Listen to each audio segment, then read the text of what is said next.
Hey y'all, welcome to another episode of Kreative Kompany, where we visit Black artists, creatives, and influencers in their creative spaces to talk about their artistry and their mental health. So, if y'all ready, let's go ahead and visit our artists for this episode.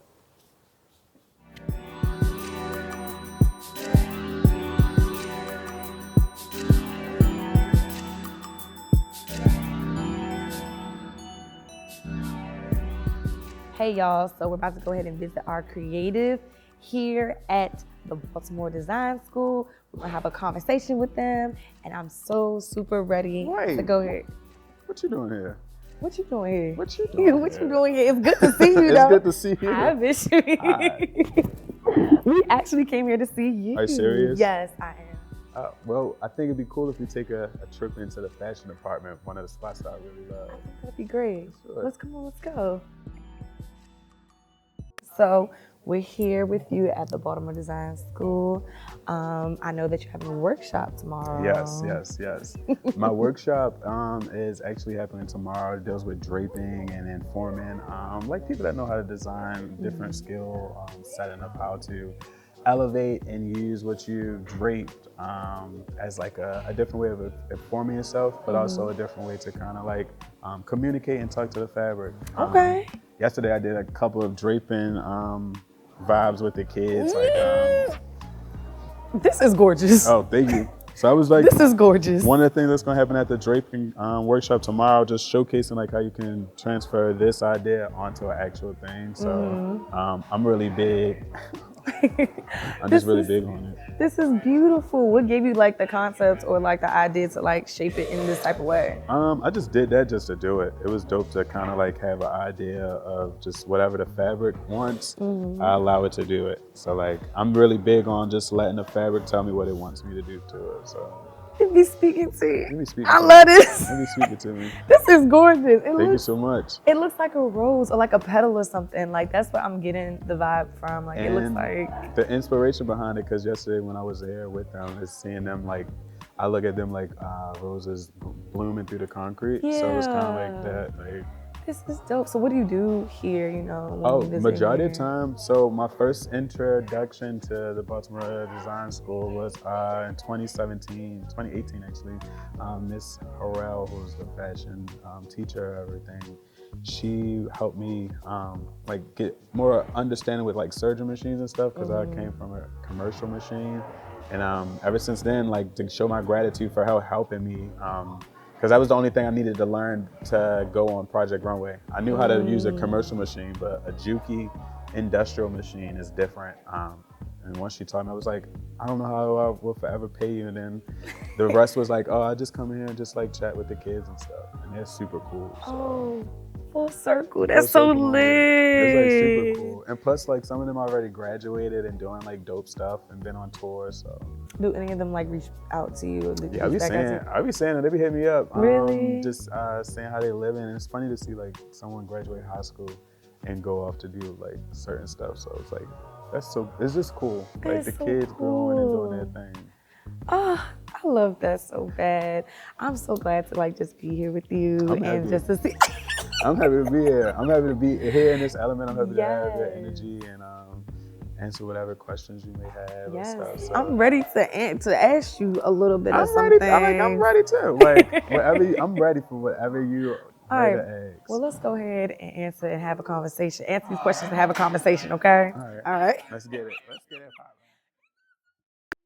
So, Bishme, thank you for having us. You're so welcome. Thank you for having me. Thank you for the Baltimore Design School for having us. Yes, as well, thank you, the Baltimore Design School, for real. It's beautiful in here. It's so cool. I'm about to redo high school a little bit. Right. Maybe, can I go back? Man, just a little bit. So I have a couple of questions for you, okay. Just to ask about things in your artistry, but then also, some things about yourself, introspection, things of that nature. Okay. As a phenomenal artist, we all know, like, you done Project Runway. Devin was telling me about, like, if you ain't have a prom dress by Bishme, like, you wasn't looking fly back in the day. I was really like, be knowing everything. I was like, hold on. I didn't have no prom dress by him. But just being so profound, just being in the industry of fashion, you service a lot of people. you service a lot of people, and you actually make confidence tangible. I'm looking at the pieces and how people put on clothes. I'm like, oh shit, this does make me feel some type of way. Because if you look good, You feel you feel good. good. Okay. What practices or boundaries have you found essential in maintaining your sense of self and creativity when working in a high demand industry that often requires you to cater to others, like their visions and their needs? So I do one thing about me, I love my alone time. I take I know so many people, and I know I've been so many places that consist of like a large crowd of people that like I get my pleasure from chatting with people and experiencing human being. And it also allowed me to be more intentional in the moment wherever I am. It don't matter if I'm at a gas station or whatever. When I'm out and about, I'm intentional with that space, but when I'm like by myself and to myself, I take that as my recharge. I'm really big on manifesting, meditating. Love that one. I have to meditate and I gotta manifest because it kind of gives me like this road, this guidance of where it is that I want to go. But I'm just really big on self healing in a natural way that's healthy to clear my brain for myself, and also so that I can operate better for my next client, my next gig, or whatever it is. But And that's important, what you said about like just more so having alone time, but then also manifesting. I'm a real big advocate for manifesting, or just even praying, or just even writing down the things, or saying out loud, or calling it in, because we really kind of get into the space of like, I don't know, or inside our own heads and things of that nature. But we have the absolute power to see through the things that we want, or to receive the things that we want. And I love the fact that you take the time for yourself. I have to, because I'm a recovering people pleaser. And I think Okay. that has occurred because when you are in a business where you are servicing people, you literally become a people pleaser. So it's like, where does that line come in where you kind of have to differentiate the fact that, yes, this is work, but also me as a human being, I have to play with my boundaries and inform people like what things you cannot do, what things I cannot do. And I set boundaries for myself for business stuff, and I set boundaries for other people for like just not allowing things to cross over. So What was it like really realizing that you had to cut off like people pleasing, or the act of people pleasing? Like, what was that revelation that happened? Like, what was the thing that made you feel like, oh, yeah, no, this has to change? I won a fucking show. I won a show that I've been like I knew since the show happened that I was like, I'm gonna get on there one day and win it. So for it to happen and then I actually be on there, I realized like the title of a winner, you operate and maneuver a different way. I'm like, I won, and I'm still Extending yourself, or overextending. extending, Like okay. I know I'm an extender by nature because I love human beings. I just love human beings. I love experiences. You never know what someone went through or what thing that the next thing that person might say that's going to be like, damn, I've been waiting or looking my whole life for that answer to that. So the idea of how you can connect with humans is dope, but it get to a point where it's okay for you to say no. It's definitely okay for you to say no. To like chill and not be around people who take and drain you. It's okay to set yourself back a little bit and look over. I mean, not over, but analyze it. If I don't do this for this person, will they still look at me or view me the same? So once I won, I started asking myself different questions that allowed me to kind of be operate more as a winner. And not be so mad at the big heart that I had, because that's by nature. But when you go out your way to do it, that's when it's like, oh, that's people pleasing. That's beautiful. Oh, thank you. No, for real. Because I used to be a people pleaser, but I think also for me, it was the grief of like wondering what somebody was going to curate about me, like in their head, like what type of narrative were you going to have about me? Like, oh, Vena said no to this. She usually don't. What's going on with her? Yeah. Like, it really drove me to like really sit and like have to have a conversation with myself and be like, okay, well, what are we doing for us first? And that's the main thing. You're not like, you can know everything. You ever realize, like, you ever be in the middle of giving someone some great ass advice and you be like, wait a minute, like, where's this coming from? Like, you hear it and you feel the chills while you're saying it, and you be like, damn, how can I the same way I do that for other people. And that's not even overextending, but it's just like the same way I'm able to do that to other people. I can pour that big into myself and not be out here looking for compliments or validation. Is it validation? Validation. That's literally validation. Or affirming. So, you coming back to Baltimore? Is this how long have you been? Well, I don't want to say how long have you been back, but like, how long have you been away in LA? Oh, got you. So prior to me coming here last week, it's probably been like I want to say probably been like 6 months to like a year, but then prior to that was like 2 years and some like it's getting shorter. Baltimore used to have like this recharge for me, but then 2 years ago, once my sister transcended, it was like I'm sorry. I appreciate.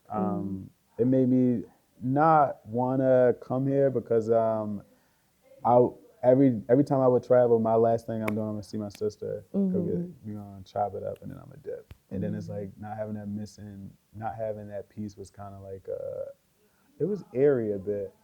It's like, well, what am I going to Baltimore for if I'm not about to see my sister?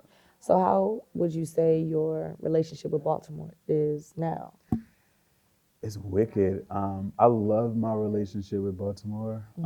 Each time I come, I'm reunited or reminded by something. I went out to eat with one of my homeboys somewhere, and as soon as we got done eating, we walked up, and this lady was like, "Have a great day, Bishme. I'm a huge fan." And it's weird because I grew up here. Just designing just to escape. I got a weird name. I knew I was different at a young age. I could fit in with the street boys. I got knowledge and shit, but that wasn't me. So it was like designing and doing all that stuff kind of made me create my gift. And now that everyone knows, it's still some adjusting to get to. So it's super cool. Yeah, it sounds like you found some healing back at home. I always find, that's the best way to say it. I find healing every time I come home. I love that. So happy to have you back. And I'm not even from Baltimore, but from PG County. But I love Baltimore though. I love it here. I appreciate it. So I know I've visited LA before, and it definitely does have a different type of vibe from Baltimore. Yeah, we love LA though, but definitely have a different type of vibe. How would you say the energies in LA differ from Baltimore's? And if you could merge the two, what would that community look like? Whoa. Okay, say less. I like that question.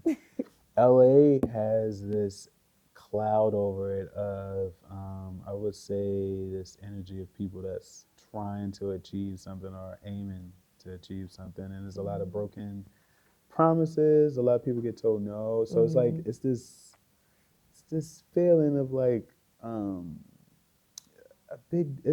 won't say disappointment, but it's a cloud over it. But if you don't keep yourself in like a dope in a state of gratitude, it can consume you. So what I love so much about it is that the beauty in LA is that when you don't worry too much about who's who or how you can get connected to someone and just like live in the moment, it brings these peaceful and wonderful moments to you that's like, oh shoot, I'm from so-and-so and I made it here, and a lot of people try to chase their dreams and go different places. So I love that aspect of it. Like, it's so much there, but I think from... Sorry about the interruption, Nat. Ooh, you ain't sorry. You're in the building, come to the main office, please. Rainbow, come to the main office. I think what happens is that when you're able to come from somewhere like Baltimore, you have that like integrity and like that. Like you're gonna go for you gonna go for it. There's a lot of grit. There's a lot of like, I'm gonna make this happen. I have this dream. I have this aspiration. Is there. Yes. Tenacity is such a good word. I started reusing that word.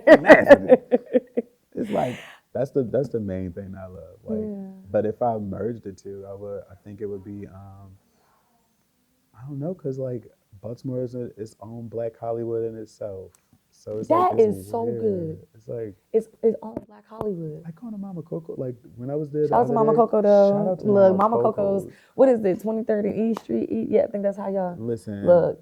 23rd. Yeah. East Street. Listen. The place that I've seen all the who's who popping through there, and just like the connections you make, and then the environment that's in there is just like. this is the type of stuff you try to find in LA. You want to be around like I don't even gotta know fully what you're doing, but I followed your career long enough to know that like I knew you started from somewhere and you're like aiming for something. Yeah. Plus the vibe that like Baltimore have is unmatched. Like it's such it's in a Renaissance type of like era. Like there's so many dope things here. It's so profound, and everybody's just like so willing, like, okay, hey, how you doing? Whatever. No one doesn't act. Like, I was like, nobody be acting too Hollywood. Like, okay, like you can't talk to me. Like, of course there are boundaries with people, but like, ain't nobody gonna. And then once you realize, like, oh, that's so and so that did that. That's connected to that, and you look in the room, funny. Like, connect the dots. And then my favorite thing is coming back home and seeing the people that I like worked with or know and grew up with, like really running the city. Like have their hands on the city. It's like, this is so cool. Your people who got their hands on the city. Like we're not even just doing this just like to express ourselves no more. It's to help elevate and inspire, and also having the support from the city itself. So it's super cool. Well, I think that just seeing it in the lens of like people, like the audience come and seeing the artist, a lot of people, think that, oh, this person's this type of way, this person, they have their own type of narrative. What would you want people to take away from like seeing your journey, or not just so much of your creative journey, but just like understanding you as a person? Like, what would you want people to take away? Damn, that's so great. I think the main thing would be to never give up, in that it's always, I think, never give up, and there's always a reason for something, and to never lose that, like that imagination. Like that imagination inside is like what pushes away fear, it pushes away you like second guessing, it just pushes away so much imagination. Okay. So like I feel like I would want people to take the fact of like not allowing reality to discourage you from achieving whatever dreams you have. Like I'm literally from Greenmount, watched Project Runway with my sister on TV and was like, I'm gonna go on a show. Not self-taught, like made my own connections, and then to be on it, then be a part of it, just like, it's just a wow moment. And I would have never had that opportunity or had the courage to do that without the people that like grew up with me. Even in high school, they used to call me celebrity in high school. It used to be so funny. It gives the vibe, the aura is there. I'm crying. The aura is there, and I love it.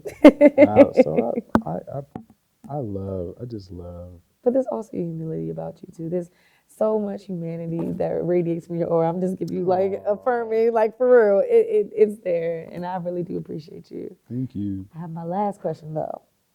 Right. I love this. It must be. It's about to be juicy. It's not too juicy. I got my last question now. It's more so towards affirming. Okay. But listen, we can keep it going. Look, you're fine. Everybody's been joking around today. I love this because I am not a serious ass person. I am not. I'm silly. I'm far from serious. Could you name a time when you felt like invincible? And what did you learn about yourself during that time?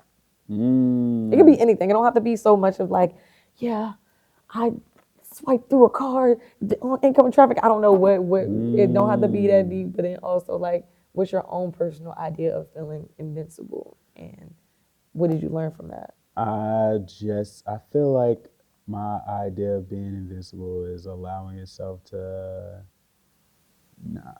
take your time with whatever fear it is you may have. So for me, the biggest thing ever was like, my sister was literally my champion, who told me before she like transcended, like she was like, you're gonna win the show. Like she told me that before she transcended over. So it's kind of weird to have that moment, but like once I won the show, and then came back, it didn't even process that I won the show, but once I came back and realized that, well, why am I not feeling like what a winner would feel? I was like, oh snap, because I was placed in such a specific place that me being self-taught and going back to the show, like a month and some change after she transcended, was like a way of me restarting back with my first love, so I don't like lose my shit with someone who truly understands what my first love. Like when I say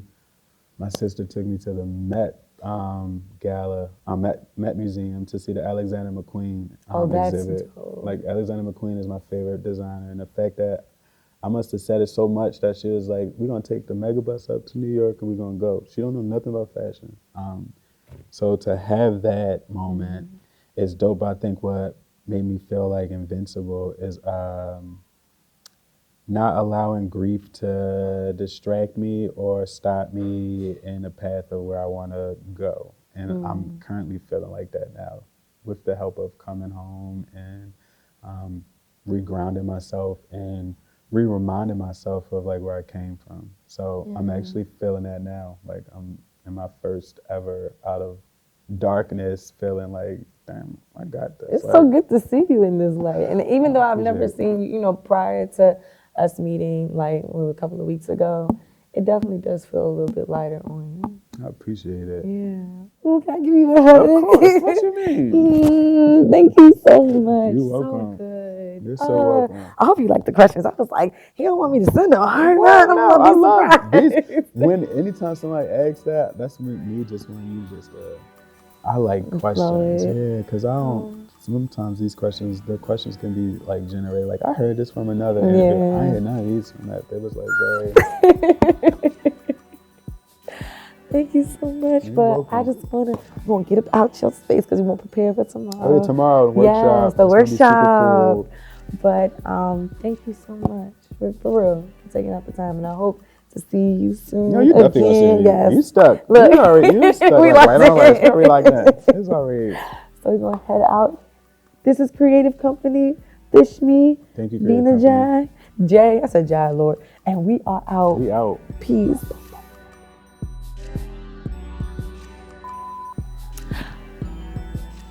I don't know what to say. That was like crazy. That was nuts. That was actually nuts. That was like manic behavior. It's. Oop, we're gonna have to pause. There's somebody trying to feature in this. They want to talk. They want to talk so bad. They All want to right, talk. you want to crazy. end? We got it. Say nothing. Come on, let's go. Come on. You're so fucking funny. He's like, so what you doing here?